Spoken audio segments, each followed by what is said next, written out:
Oh, what a day! What a lovely day!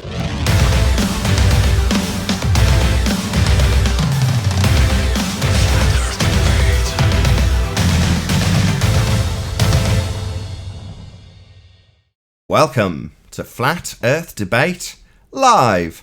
I'm your host Nathan Oakley, and if you are new to this channel, or you've not done so already, then be sure to subscribe and hit the bell notification icon to keep up to date with the Flat Earth Debate. If you'd like to support the channel, there is a super chat that runs alongside each of these shows while they are live. There's also a PayPal, Patreon and crypto link in the info box below the video.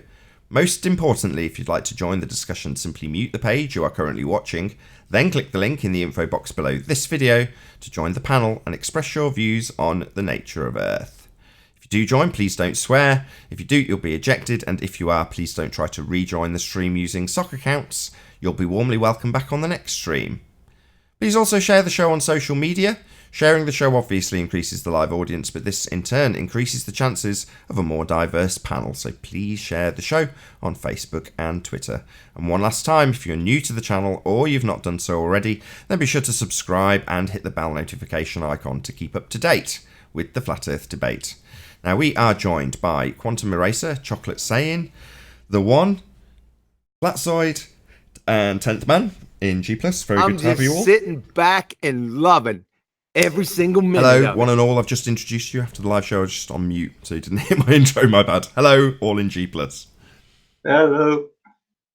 Hi. Yeah, it's like a blanket, isn't it, Dewey? Good morning. Like I just said, the scientific method, it's now finally reaching critical mass, right? You baltards are through. I'm sitting back and loving every single minute of it. You friggin' Dunning-Kruger clowns. You're done. Finished. Ah! So hello also to Adam Meakin and... Hold on one second, Flatzoid. I just need to get my intro over, please. I'm nearly there. Hello, Adam, and hello, everyone in Discord also. Good to have you all. Good afternoon, everyone. Bar QE. Who can get stuffed? Good afternoon. What's up, Adam? Haven't actually taken anybody off mute in Discord, sorry. You're all there now. Hello. Okay. Yeah. So what was that all about? Can I go on? Jose? So just before the show started, we had Jose JG Gonzalez subscribe today, and he wanted to challenge us on 3 points. The first, I wrote them down. Hold on. First being to present a picture of the whole of Earth, and it very quickly wasn't conceded by Jose that his presentation couldn't and never will be able to reach that criteria. He can't show the whole of a sphere. That's ludicrous. So he failed in something that he was challenging me to do based on the fact that he could do it with his model, and he absolutely can't present a picture of the whole of Earth in a sphere model. That's ludicrous. Next, he wanted me to provide a calculation, an equivalent calculation to his calculation. And I said, well, I could provide a calculator that gives you those inputs and outputs and has some maths going on, but what does it prove? And he constantly asserted what the calculator did as opposed to what it proved, knowing full well that it would be taken apart as a logical fallacy of begging the question if he was to ever assert that it proves something, which it doesn't. It's a proof of nothing begging the question, perspective hijacking curve calculator. So I don't know why he bought that tired old argument. And last but not least, he presented us some imagery that when processed through said calculator will ignore the effects of perspective, place you in an orthographic view formerly known and lovingly known as Muppet vision, where you see the side of your own head to remove all aspects of perspective. So he's got all these crappy old arguments from 2016 that he's come on to present to me, rumpus the living crap out of every single rebuttal, let me have about 2 words. Although, John, you were just as bad. It was. Wait, was it a new calculator, or is it the same old busted perspective hijacking curve calculator? They'll always be the same calculator. Always. Bislin's is no different. They're always the same. They have to match up.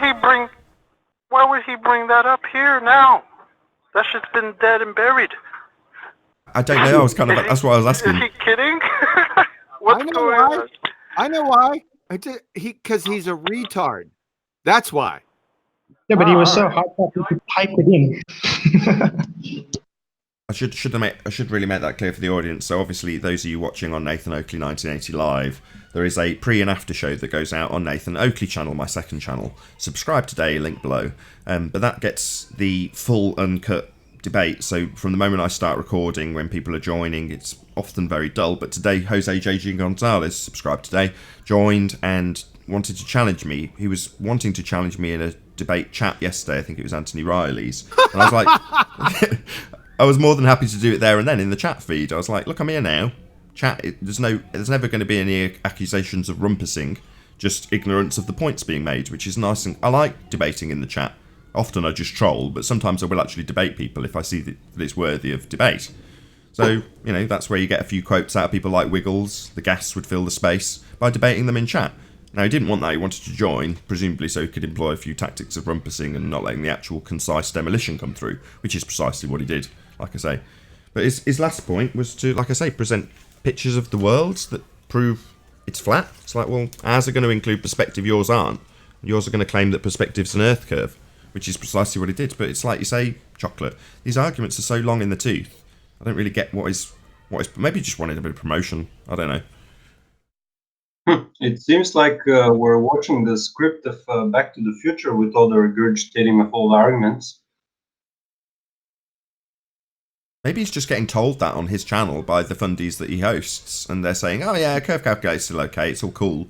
And he's just like been brainwashed into forgetting that we've demolished it piece by piece over a series of about, I don't know, 50 or 60 shows back in 2017. He was here. He was on this panel while we destroyed that freaking calculator every day. Like, he must be out of his mind. This is insane. Jose was on our side when that was getting discussed, correct? Now, here's the problem. And I told you about this before. You see, now they're feeling it. They're feeling it because the scientific method and the things that I've been talking about for 3.5 years are slowly building up. And they're reaching critical mass, and they're feeling it now, and they're starting to step and fetch. You're finished, baltards. Done. You're smoked. Your friggin' science acumen that you got out of a Cracker Jack box, those days are over. Everyone's coming after you, and I'm sitting back and loving every single minute of it. You're welcome. Thanks. Yeah, big props to you. John Thor cut out a section of me talking about science being on the side of flat Earth, and in no point during that little diatribe did I actually give the credit where credit was due to you. I was like, when I found out this information, I just found out that I'd have to chop Bob Nodell's head off with the double-edged sword that is the scientific method. But I didn't actually say the information and the fact that it's a double-edged sword came from Quantum Eraser in the first instance. You know, stick to the scientific method and you'll win. That I wouldn't have if it wasn't for Quantum Eraser pointing out that science is on our side. And they haven't got any rebuttal when it comes to applications of empiricism. They don't have anything. They never will. I think, Nathan, they're just envy about that video turning out so great and it like influencing people. They're just envy about it. I just saw that video last night. It was so well done. It's amazing. The editing and all that. I mean, it just what Nathan said in it. It just struck, because science is on our side with this. Pseudoscience is done, and that's why. I agree with John. This is why they're getting nervous. This is why they're saying science doesn't prove things. This is why they're saying we don't care about the cause, because they have no science. It's sad and pathetic, and you guys are changing things in real time. It's garbage. So yeah, John, what do you mean? What do you mean they don't have any science? They don't even know what it is. I know. It's pretty sad. They are Dunning-Kruger pretender clowns parroting Wiki and Discovery Channel. We've known it for years. You're finished. It's critical mass time. Everyone's talking about it now, and everyone's holding your feet to the fire. I'm loving it. Loving it, baby. Thanks. I think that they just see that it's really powerful now in this video. It's like They don't You got stand the a chance. doofus. You got the doofus. Who is this guy? John Watson with his thesis with his independent variable as location. Hey, QE, that's independent John, because he's independent of any science. Oh, I call him Johnny Nothing like Pseudo. hammering yourself right in the head with a nail spike 44-inch Louisville Slugger, John. What a dumbass you are. And your thesis advisor, he's a Dunning-Kruger pretender clown also. And the head of the department, he's a pseudoscientist also. The whole university are pseudoscientists. They don't have a friggin' clue. Dumbasses. Yeah, I was saying in the chat, it must sting, because we're flat earthers pointing out where this guy has basically taken a method that's empirical and lent credence to his pseudoscience by saying it's science. And when it comes to somebody actually pointing out what science is, he says, science isn't about the cause. Because his science, which isn't science, is pseudoscience. And he needs to defend it by saying, no, the actual science is wrong. It's not about establishing cause. The independent variable doesn't need to be varied by me, the researcher. I can just watch it being varied naturally. That's the kind of things that a pseudoscientist will say. And like you say, they're feeling the pressure. Flat earthers are pointing out where they're lying, where they're frauds, where they've used this vernacular to lend credence to their pseudoscience claims. Astrophysicists, again, someone from the chat yesterday, I think Adam addressed it, was saying, well, I think it was Toady, was saying, well, are you suggesting that the entire department's pseudoscience then? And Toady! Yeah. And Adam was like, that's an unfair argument. When you do psychology, they make it absolutely abundantly plain that it's not a science. So yeah, there are pseudoscience departments. While he was saying it, while Adam was reading it out, I was like, yeah, plenty of quantum eraser presentations point out the pseudoscience departments. Yeah, there are. And we've all been duped by them. Astrophysicists have duped you and lied to you and claimed science.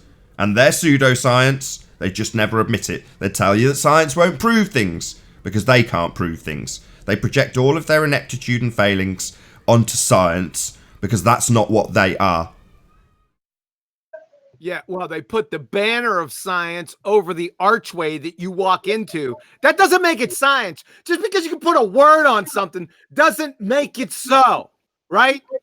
You don't know what science is, but they tell you it's science, and you're, you just follow along. It couldn't be further away from science. You couldn't get further away from it. You're done. I forgot you were here for a second, Adam. Finished. Just, I know you're keen. They're done. They're dead. They're finished. As is Globe Earth, died in 2016. Adam, can you comment on that? Because I'm glad you're here. Yeah. I enjoyed last night.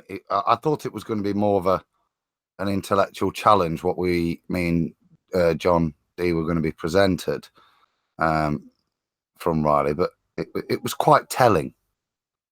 It was telling in a number of ways that, most fundamentally, they don't understand what science is, and they're not able to differentiate when these studies are placed to them what part of it could be science. But the sad thing for me was what became apparent as we went through the descriptions, where they weren't even able to formulate the correct definitions within the study that they tried to portray as science. They weren't even able to clearly identify what they were doing with regards to definitions of independent variables, dependence, and any form of control. Their lack of understanding how they were happy to dismiss independent variables being controlled by something else. It was just a whole demonstration of their non-comprehension of the underpinning empirical principles that give science the strength of argument when it comes to a conclusion that it has. And they were happy to dismiss all of these to try and bastardize whatever they were into believing it was science. It was an interesting exercise, but to me showed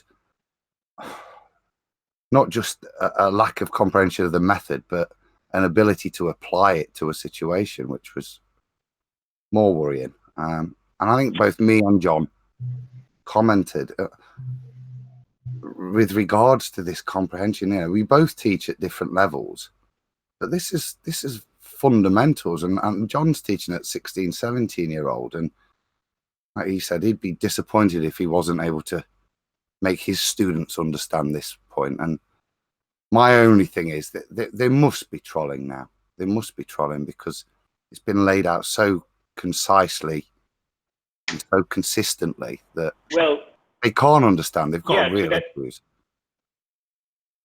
Go ahead, Earth-shaped Investigator. To that point, even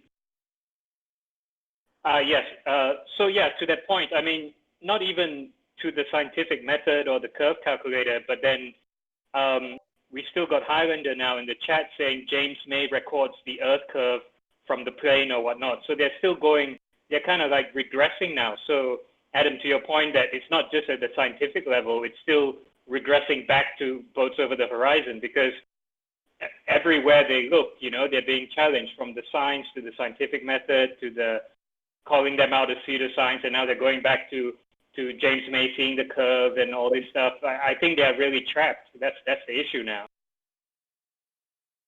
Yeah, Back to the Future. Well, I've said this before. Don't let them breathe. Out there, flat earthers, don't let them breathe. Step on them. I'd imagine they'll just go through the mill. Rinse and repeat tends to be their go-to. So, you know, Jose might just be the start of them going through all of the old arguments and then just getting smashed over and over again, just with a much more concise understanding of each argument when they come through the mill again. Yeah, I was on Discord yesterday, and Danny was on there talking about how the heliocentric model predicts. And he talked about, you know, how the typical rhetoric. And I said, well, if I studied, I was starting to go to build my case. I was like, well, if I study the sun over the course of a few years, I could probably predict the time and location of where the sun's going to rise.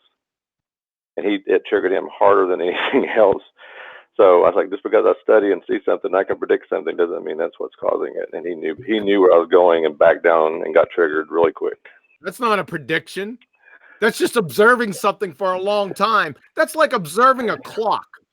300 years, right? And then on the 301st year, on the first day, predicting that the hour hand, when it goes past 12, will land on 1. Wow, a seer. You must be a scientist. What a prediction. You friggin' ignorant, daft Muppet mungs. You're finished. Finished. Say goodbye. It's over. Clowns, pretender clown, clinical level, Dunning-Kruger, wiki Discovery Channel parroting pretender clown Muppets. That's all you are. And we're taking you to the woodshed, one by one. You being globe heads, people who are fundamentalists in their assertion that Earth is a sphere. Not necessarily normies. Normies might just come to this information and appreciate there's absolutely no scientific validity for the heliocentric model and that the Earth is not a sphere. However, there are people who, in the face of that information, defend it in the way Jose did on the pre-show, which is to say, assert complete nonsense that they have had the understanding of drilled into them. They understand where it's fallacious reasoning, but they'll still come and assert it on a rinse and repeat cycle. Amazing. Zealotry. That friggin' demonstrated liar toady trying to challenge Adam? Ha! That's like Elmer Fudd trying to challenge Richard Feynman. You friggin' demonstrated lying retard. You're a certified retard, sir. Thanks. And, well, hold on.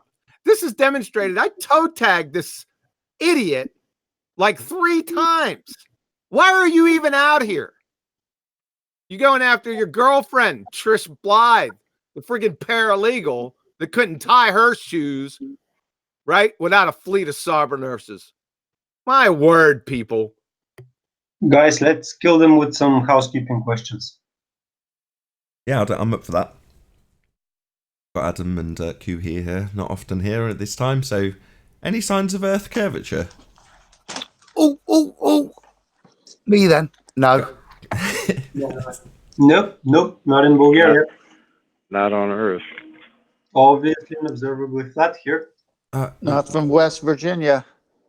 Highlander, you said James May's presented Earth curvature. Is that correct?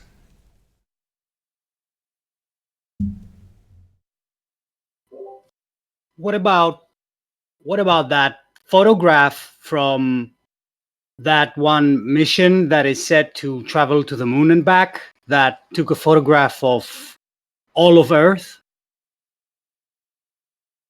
Where's the moon again? Hold on. Yeah, go ahead, Chocolate. You take it. Where's the moon again? Up in the sky. In the sky, but where in the sky? I mean, is it someplace we can get to?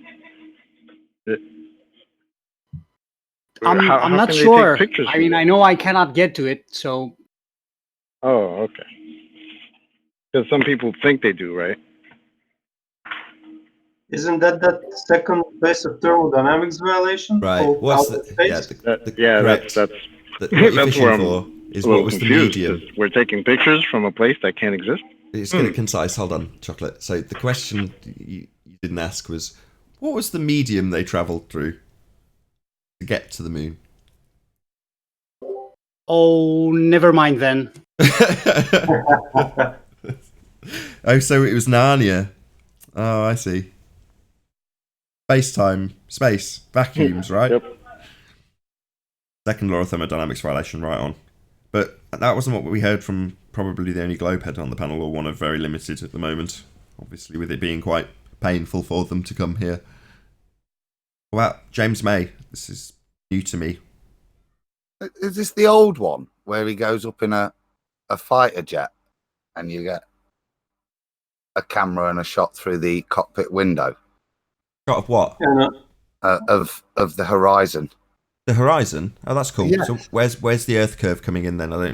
So we've got a picture. He's in a plane. He's looking at the horizon. Where's Earth curve? The horizon, I think, when viewed through the cockpit. No, I'm not interested in the horizon. Sorry, maybe I know sometimes the connection's poor. I'm sure, Adam. The horizon's all well and good. Yes, I've got what he's looking at. He's looking at the horizon. When does he look at Earth curve? What's the Earth curve he's looking at? Don't know what the horizon's doing. Well, he's only commented about some observation from one axis. Yeah, and behind his head you can see a flat horizon. So why do we keep talking about the horizon? I'm getting a bit frustrated. Why are we talking about the horizon so much? So the horizon is a not actual location, and apparently we're looking at Earth curve through the eyes of James May in this TV program. But we just seem to be talking about the horizon. I'm a bit confused. Why are we talking about the horizon so much? But this appears to be the evidence that this not actual position is not actually bending in one direction. I mean, it only bends in one direction, so it doesn't. The geometry suggesting by viewing this not actual position, it doesn't actually conform to the shape you're suggesting. It conforms to a toilet roll, but he is suggesting that this apparent distortion in this non-geographic location is an indicator that we live on a ball. Oh, I see. So, in essence, James May has reified an arbitrary position where the sky appears to meet the ground into the leading edge of a sphere model that he believes he lives on. And then upon ascending in altitude, he's observed this reified edge of a sphere model that he believes he lives on into the curving edge of his reified sphere model. Correct? Mm-hmm. Yeah. Oh, that's unfortunate. If James May's watching, the horizon's not an actual location.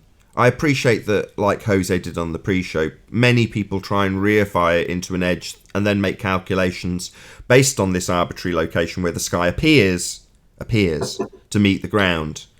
It's not the edge of your Earth curve reification model. It's the horizon, a not actual location. So just in case you're listening, Highlander, I appreciate it might have been punted that way by the lying mainstream media for people who don't appreciate what they're actually seeing and being told. But what he reified into the curve of an Earth was actually the horizon, a not actual location where it appears the sky meets the ground, even though the sky doesn't actually meet the ground ever and it's not an actual position. He said that not actual position bending means Earth is a sphere. He's just wrong. He's guilty of several fallacious assertions. Two in particular. One, that Earth is a sphere in the first instance, the very thing he's trying to prove. And the second being that the horizon, the not actual location, would be the leading edge of that sphere that he previously reified. So it's a cluster gaggle of reification fallacies, this presented evidence from James May. Sorry to break it to you. I got an idea. Why don't you bring Clown Show Toady on and have him do a radio bounce off it? Here, me and John talked about this yesterday, but I'll bring it up on the live air so we can bring it. The standard argument, too, that they're using for curvature is the fact that the horizon drops in the head display, or head on an aircraft, the heads-up display, because there's an artificial horizon. But because the so-called real horizon drops, that's evidence of curvature. So that's what I've heard out there. So let's address that one on air. What's the HUD referencing? The supposedly apparent horizon. Apparent horizon? We're back here again, are we? It's so quick. Wow. Not exactly a distant friend.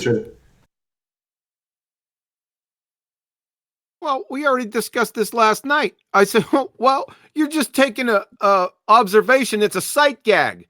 Let's put this into an actionable demonstration of curvature when you're flying in an airplane. If you're flying at 500 miles an hour, according to the Earth Curve Calculator, then you would have to drop 2,777 feet on average every minute, right? Let's demonstrate this, clowns. Thanks. I already know what they're going to say. Let me just play Johnny Go ahead. But QE, there's this thing called Schuler tuning inside the gyroscope, and the plane automatically adjusts for that. It automatically does it, so you won't notice. I got this thing called retard tuning. Hold on. Right? No. Hold on. So to account for it, it would need a physical motion of nosing down then, correct? Yep.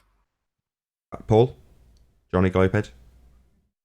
Well, yeah, the nose should, but the plane does that. It's so minute, it's so little that you won't notice it. I just need a yes. I just need a yes. God, you're so into character. So the plane would necessitate nosing down then? Well, it would have to, but it's so minute, it's so small that you wouldn't notice it. But okay, no. I don't need quantities. Qualitatively, it would nose down. Well, yeah, I guess it would have to, but it's just so small you wouldn't notice it. I don't need to measure. Just need a yes. It would nose down. But they don't nose down. In fact, quite the contrary, Johnny Gloped, Paul. They nose up. Oh, yeah, well, I don't know, though. I mean, I'm not a pilot, but what the other people that are pilots tell me. They nose up. Johnny will fly in space. Between 3 and 5 degrees, all commercial planes' angle of attack is between 3 and 5 degrees. Upwards. Up. So I actually did some quantitative data on this with the an hour's flight time in the middle of a flight to just test to see if there was any at any point any reorientation. And the data I collected just demonstrated that it did just fluctuate. Well, it was actually between 2.5 and 5 degrees, but never ever did it even get level, and it certainly never nosed down. Therefore, there would be no reorientation. Therefore, the traversing over any supposed spherical land underneath it would, by maintaining that straight vector, would reorientate the supposed position of gravity if gravity is caused by the center of the ball traversing over it, and no reorientation. Nobody felt like they were being pulled back into their seats and the plane was tipping up more and more and more, and it didn't demonstrate a more and more tip. So the flight was straight for the full hour. That would have gravity, Adam. That's fair enough. He dropped it in. No. He just dropped in. He dropped it. I just want to get that in. Sorry, Adam. He just dropped it in as a preemptive rebuttal. It didn't need addressing. Sorry, Chocolate. I know you're keen. Nah, that's cool. Yeah. So yeah, I mean, there is actually, I've done this and tested it just to see if there was any point of reorientation within a flight, and it's quite the opposite. It does maintain consistently the nose pointing up. And it must point down, did you say, Paul, to reorientate with the drop that nobody ever experiences? Well, we'd have to, I guess, logically, but that horizon line, physically, and you can see the sun. You can see the sun underneath that. The horizon line, that artificial horizon, the sun is underneath that. It projects up. I'm trying to stay in character. Yeah, by moving on to a completely different point. Yes, very, very, very on form with a globe head tactic of moving on to a totally different subject. Well done. Is he munching crayons? Yeah. So, yeah, just to summarise, if there was any drop experienced, which there is not, there'd be a necessity, gravity or otherwise, to nose down around the sphere, even if it's claimed to be doing it automatically without any input from the aviator. There's no way in hell that you could continue the journey nosing up when it absolutely would require you to nose down. But that's if there was any drop to account for, and there isn't. Yeah, can I just quick input about the airplanes? If they fly and they nose up, and they have to necessitate, what they have to necessitate is that the drop. If the airplane actually noses up, at one moment it will stall. That means that it will, the air flow around the wings will break off, and there won't be any lift because it will enter a zone of lower density in the atmoplane. So it will stall and it will start dropping belly down. So it's impossible to be on a ball. Indeed. Plus, you need curvature to have a ball, and apparently we don't have that. So that wasn't bad. About 15 minutes out of one housekeeping question. Oh, can I just clarify something there that was said, that the change in altitude doesn't require any nosing down. The 3 to 5 degree. That's correct. That's correct. That's a red herring fallacy, though. It would either have to nose down or reduce its speed, but you would know it. Anyone that's been on a flight would know it. Yeah. So the obviously the upthrust is maintained by the angle of attack and also the speed. So in most cases, it's easier, I think, just to slowly adjust the speed and adjust the to adjust the altitude is perfectly feasible. Well, again, you would notice that in engine pitch, but you could, if traversing from if you're going across a flat plane, if the topography was descending, you could maintain your altitude by just adjusting speed a little bit without. You certainly wouldn't have to nose down. You could just narrow the angle of attack a little bit, still keeping it level, and that would drop your altitude as well. So you don't have to. The proof isn't supported by altitude. The proof is supported that within the model. I hate to say this, Chocolate, again, that it would be a realignment of the supposed gravity because you're not reorientating as you traverse across the ball, and it's that reorientation. People on the plane would feel the elevation drop, right? That's the point. They don't. You don't live on a friggin' ball. End of story. I was grinning from ear to ear, Adam. You're ace. Well, and I was going to have Adam go over, like we talked about tangential velocity at ground level and then tangential velocity at higher altitudes. Can you cover that again? What the difference that you calculated and what the speed would be at the upper atmosphere you'd have to traverse to keep up? It doesn't matter. It doesn't matter. The quantitative aspect doesn't matter. It's qualitative aspect. It goes against the laws of physics. It's not only conservation of momentum, you're increasing the momentum from out of nowhere. It's a first law of thermodynamics violation. For goodness sakes. I'm going to have to break this down before Adam gives his explanation, just so it's nice and dumbed down. Right, you're on a helicopter, and the claim from the ball Earth side in this scenario is as follows. We are not going to be proving Earth spins because we're not going to be observing any Coriolis deviation today. That's their first part of their argument, believe it or not. Then they go on to say the reason we're not going to see any Coriolis deviation today is because the Earth and atmosphere travel as one reference frame. So we are going to ascend in our helicopter, and as we do so, the velocity that we must retain of the velocity of the spinning Earth, which isn't moving underneath giving us Coriolis deviation, will have to increase, because as you raise in altitude off a presupposed sphere Earth, the circumference that you will traverse is increased as you increase in altitude.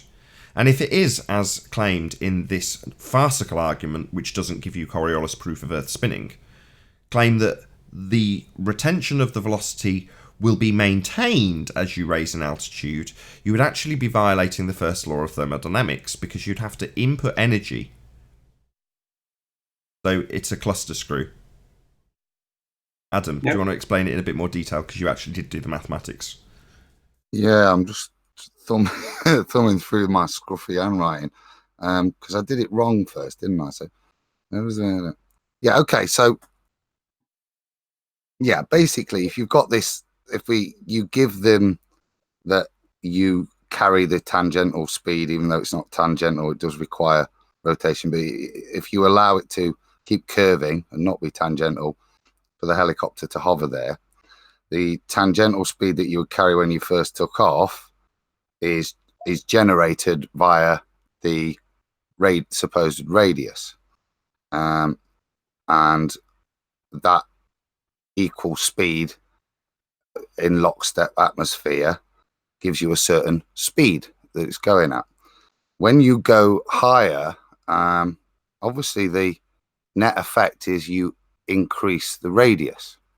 Increasing the radius conversely increases the circumference, so that increases the total distance that you've got to go per degree for 360 degrees, which obviously means to cover the same amount of degrees to keep in lockstep hovering, you've got to go slightly faster the higher you go. And we did do a little bit of working out. I think the net difference in the circumferential distances was 19 kilometers.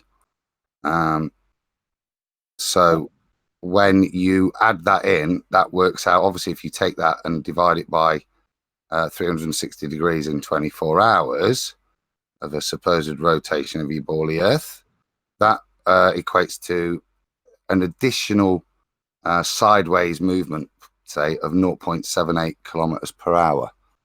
Okay, this is where, hold on, hold your horses, everyone. This is where I interrupt. So at the start of this conversation, John jumped in before Adam and said it doesn't matter. And the reason is as follows.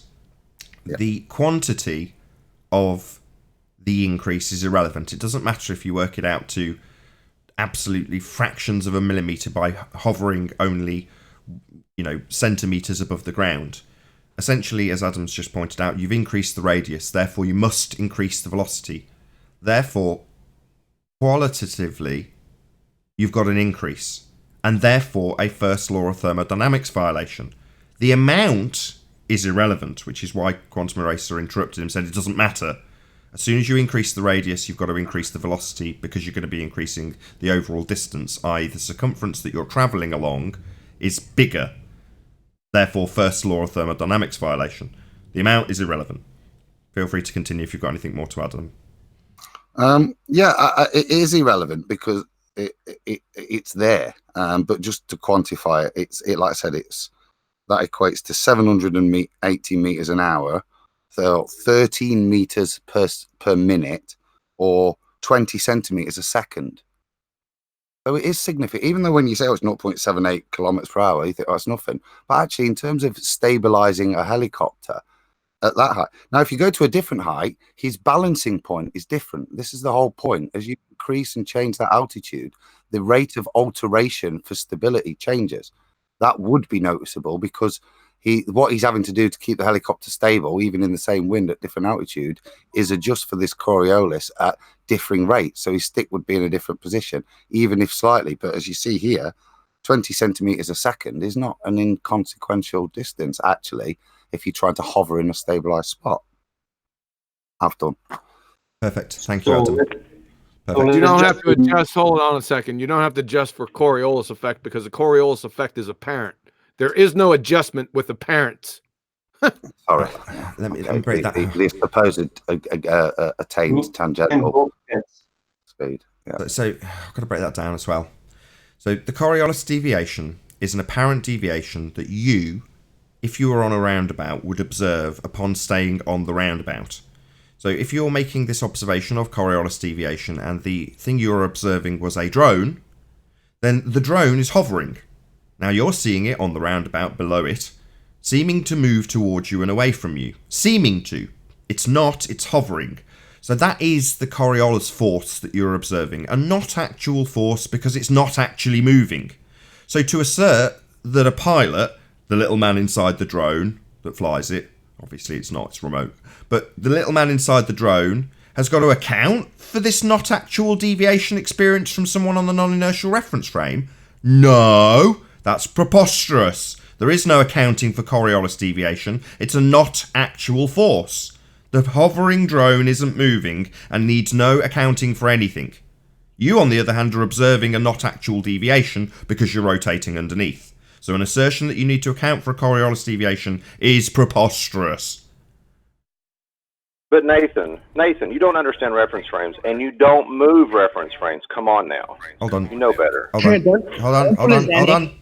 Cat's Killer, is that you, Anthony? Yeah, that's me. Very quiet. Am I dead loud?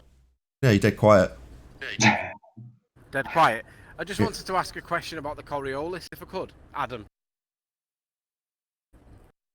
I hate Coriolis. Go on. Feeling in nonsense. You know, do you remember the two little helium water were in? Was it the action? They did two little balloons that expanded. Anthony, Tony, you're breaking up bad. You're breaking up. You're ruining the show. God, what's wrong with you? Oh, okay. All right. Join on the hangout. Hey, Nathan. Yes. 90 seconds, please, sir, at the end of the show. Yeah, sure. Got about 15 minutes on the live show, and then we will have an after show if you're watching on Nathan Oakley. I do want my shout out to be addressed, though. Nathan, you don't understand reference frames, and things don't move from different reference frames. You don't understand reference frames. Come on, Nathan. You have no Coriolis. Is that Zanuck, the forum guy? I think if you want to try and weasel that into an accurate statement, then you would say that the observation of the not actual deflection wouldn't involve changing reference frames. So you remaining on the non-inertial spinning reference frame to observe the drone in my earlier example, seeming to come towards you and seeming to go away, well, that doesn't involve anything changing reference frames. Everything's staying in the same reference frame, so long as we start the example with the drone in the air. Now, if the drone was on the non-inertial spinning reference frame not in the air, and you push your up stick while sitting on the roundabout, so the remote stays on the non-inertial spinning reference frame, but the drone leaves the roundabout and starts to hover, well, then it's moved reference frames. It was spinning, now it's hovering. So the projectile absolutely does. And in some previous explanations, when at great full tilt describing stuff in, a discussion with someone like Zanuck, I've often said, you move reference frame. And when I say you, I'm referring to the projectile, as in the little man in the drone. When I say you, just an inaccurate, poorly phrased description from me. Because the observation takes place from a reference frame you will not move from. So in that respect, you could take that as an accurate statement. And it's nice that I've had it in this controlled way that I can take it to pieces. But that is presumably an offshoot of someone spotting that I incorrectly assert you move reference frames. Well, I'm talking about a ball and not you. That's just my incorrect phraseology. Okay, but snipers, this one sniper that's accounted for it, and these hurricanes, Nathan, you know that these hurricanes, this is proof of Coriolis. You know this. Come on. So no. Go ahead. Hurricane has an actual... Hurricanes a real thing? Go on, Chocolate. Go ahead. Hurricanes a real thing, aren't they? But see, I'm hovering above them, and they're rotating. So they're rotating, so that's evidence of Coriolis. Yeah, but they're actually moving, right? Coriolis Can't be is an hovering above apparent them, and that's deviation. proof of Coriolis because you have to be on the non-inertial reference frame. Exactly. You moron. Yeah, what forum did you got that from? Any more for any more? Paul, any more for No, any that's more? it. I'm tired of playing Johnny. No worries. I want to break it down more concisely. No worries. Just this wind argument. So again, Coriolis is a not actual deflection observed from a spinning reference frame. So in the case of a roundabout, you're spinning on the roundabout and you're observing the drone not actually deviating, seeming to deviate. That's Coriolis. Now in the case of these hurricanes, they're not seeming to deviate because you're rotating underneath them. They're actual spin directions. So unless you're to claim, as Kosho, who's on the panel here, has once done, claim that they're actually moving in a straight line and just appear to deviate because you're rotating underneath, ludicrous when they're clearly actually rotating, not actually travelling in a straight line, that's stupid. So because they have actual spin directions, they're not apparent deviations, as you would observe in Coriolis deviation. A not actual force, a not actual spin direction, a not actually moving drone, in the example I gave earlier. It's static in its position, you're moving underneath. Well, the wind isn't static in its position or travelling in a straight line and seeming to curve because you're rotating underneath. It's actually rotating. So again, it's about as useless as the toilet example for proving Coriolis deviation. A not actual deviation observed because you rotate underneath. Not an actual spin direction in the form of a hurricane or a toilet flush. It's preposterous, garbage, asserted to confuse people. Yep, that's what I classify it as. And a confused fellow retards. I mean, it's a joke. Toilet water spinning. My word, people. Maybe they just don't understand what actual is and not actual. Any scientific evidence for gravity? Wait, before you do that though, what they do, I've caught you catch them on this too.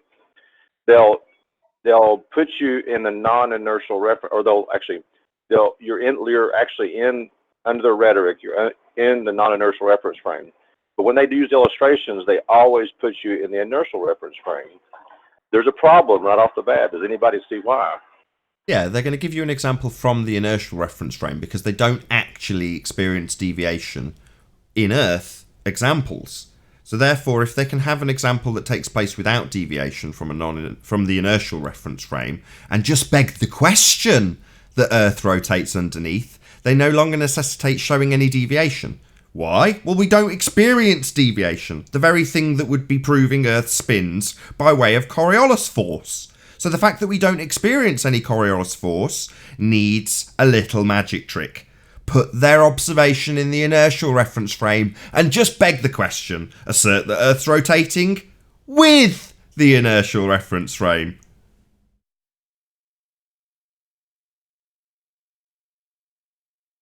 That should have Precisely. That should have got. Wouldn't that be a law of identity violation, or the fallacy of law or identity violation? Wouldn't that apply there?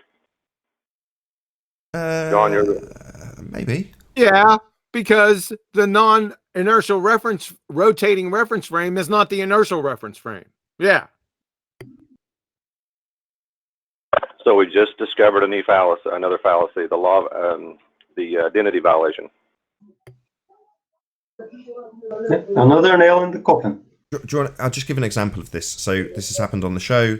Zanuck would describe you observing a roundabout by sitting on the park bench. So rather than describing you on the on the non-inertial spinning roundabout observing deviation as per Coriolis effect, you instead are observing what happens from a park bench. Well, the park bench is going to be the same reference frame that the ball travels in a straight line, i.e. it's not spinning.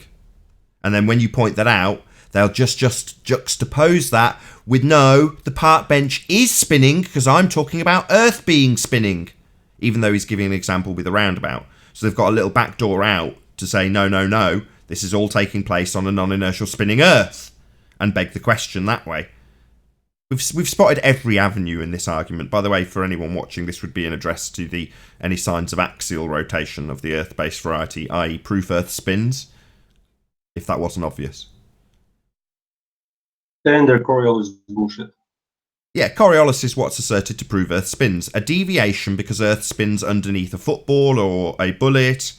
Well, the problem with that is that if it spins underneath a football, like asserted by Neil deGrasse Tyson, it goes through the goal because the Earth rotates underneath.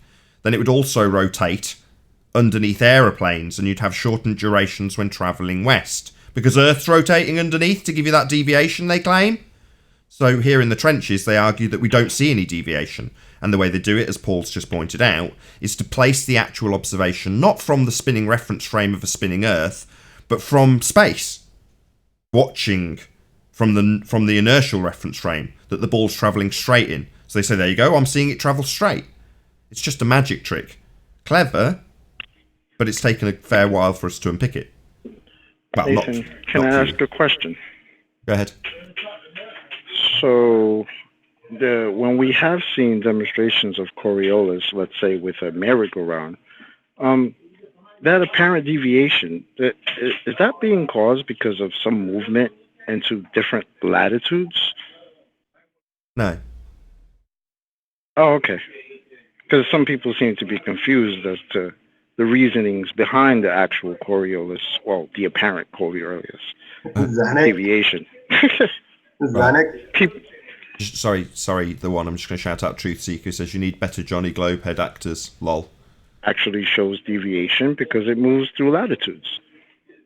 Yeah, that's not so the case. Can we address that for a second?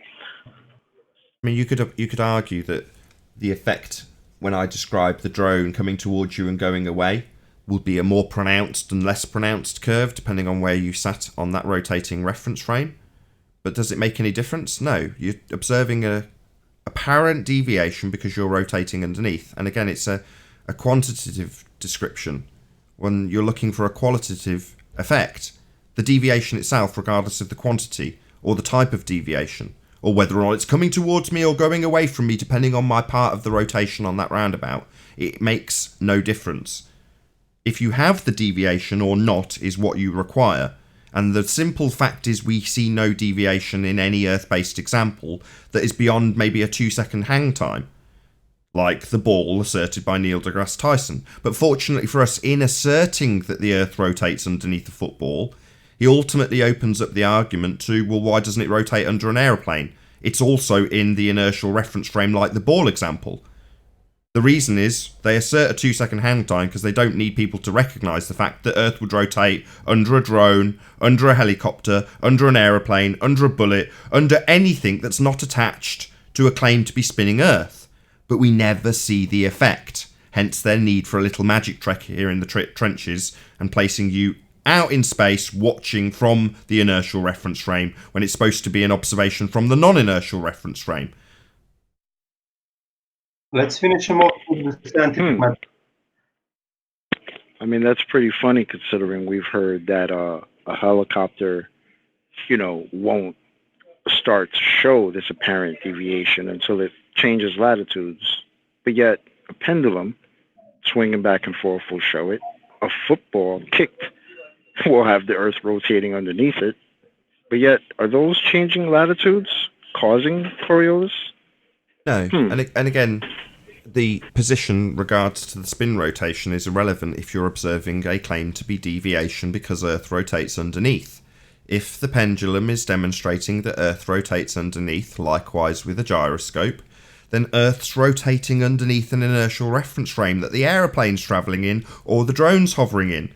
So in my roundabout example, analogous to Earth being the roundabout, the drone leaves the spinning platform and you observe it deviate because you continue to rotate and the drone's left the roundabout.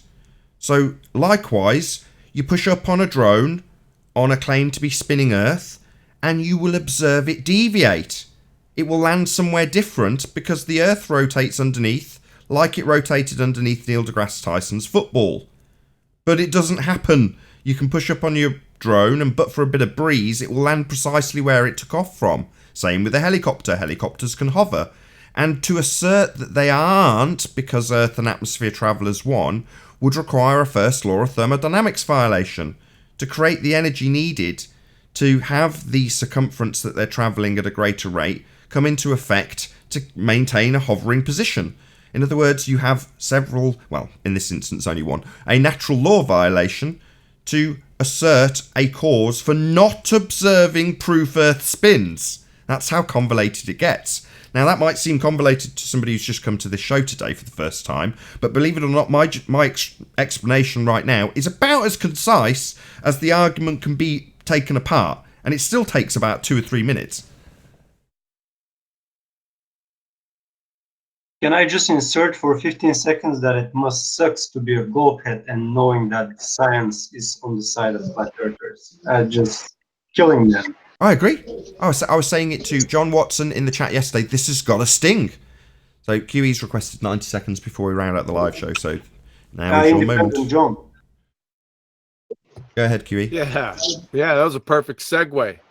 So what we have here in Shangri-La is what I term the game. Please go on mute. Flatsoid, can you go on mute?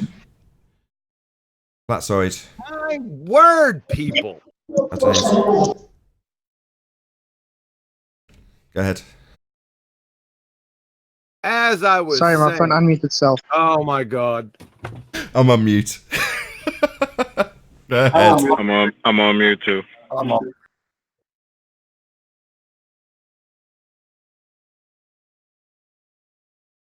Are we all done with the jokes now? Over.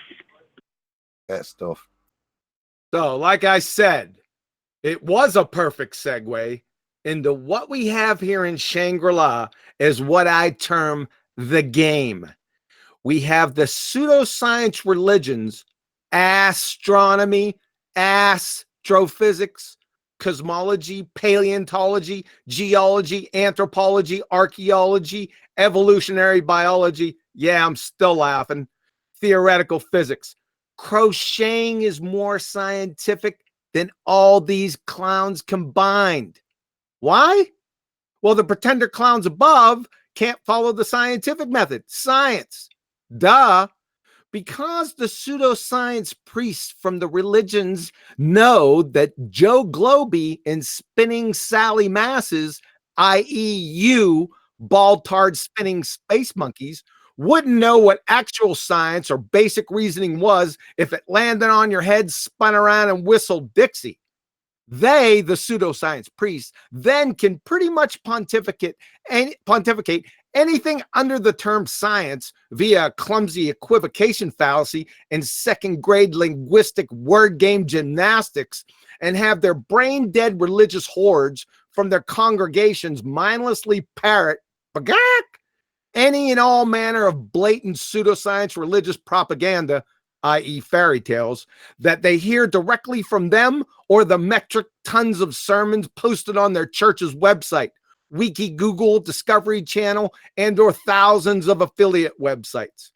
However, when the pseudoscience priest or anyone from the congregation is directly challenged by anyone with a 5th grade general science acumen or better and or can fog a mirror, they then call the challenger names, pick an appeal, ridicule, fallacy, triggered, why you so angry, akin to the tactics employed on a 2nd grade playground, carpet bomb a barrage of logical fallacies, contradict themselves with every other breath, and muster their horrors and appeal to the consensus fallacy of their pseudoscience congregationers and priests. Rinse, repeat, rinse, repeat. It's simply pseudoscience religion. Duh. Parroted incessantly by fanatical, indoctrinated wankers spinning space monkey ball-tards that couldn't tell the difference between a Bunsen burner and a beach ball. Then they rail against religion with voracious anger, all the while being neck deep in one. Scientifically falsified religion, by the way. It's mind-numbing fuckwittery. Thanks, Globetard Goobers, for perfectly illustrating. The end. We're coming after you. Thanks. And with that, I'll say if you're watching this on the Nathan Oakley premiering stream, then stay tuned, as there will be an after show to follow. Unfortunately, if you're watching this on Nathan Oakley 1980, this is where we bid you farewell. A huge, massive, enormous thank you to all of you who smashed the super chat, liked, commented, shared, subscribed, and all that good stuff. Be sure to check out nathanoakley.com and the Flat Earth Debate Forum to keep up to date with the community debate. Massive thank you to all of today's debating panel for making this live show possible. As I say, stay tuned if you're watching on Nathan Oakley premiering stream. I've been Nathan Oakley, and I'll see you all in the next video. Oh, what a day! What a lovely day!